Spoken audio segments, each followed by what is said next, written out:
સાવરકુંડલા લીલિયા વિધાનસભાના ધારાસભ્ય મહેશભાઈ કસવાળા દ્વારા જાહેર જનતા પાસે સજેશન લેવા નીકળી પડેલા હતા। વિકસિત ભારત 2047 અંતર્ગત જાહેર જનતા પાસે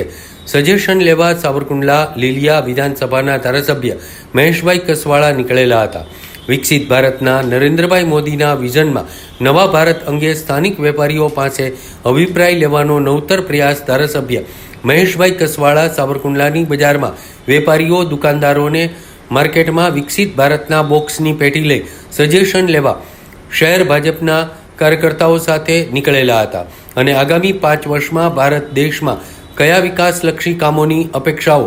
જાહેર જનતાની છે તે જાણવાનો નવતર પ્રયાસ ધારાસભ્ય મહેશ કસવાળાએ કરેલો હતો। આમ તો રાષ્ટ્રીય લેવલે 1 કરોડ લોકોના અભિપ્રાય સજેશન લેવાના હોય અને ગુજરાતમાંથી 15 લાખ વેપારીઓ દુકાનદારો અને સ્થાનિક સંસ્થાઓ કે સામાન્ય વ્યક્તિઓના સજેશન બોક્સમાં નાખી પ્રધાનમંત્રી મોદી ત્રીજી ટર્મ માટે પ્રધાનમંત્રી પદે બિરાજે ત્યારે શું વિકાસીય કામો થઈ શકે તેવી અપેક્ષા છે તેવી અમલીકરણ કરવાના અભિપ્રાય લઈ અને આ દિશામાં કામ કરવાના પ્રયાસ હાથ ધરવામાં આવેલા હતા।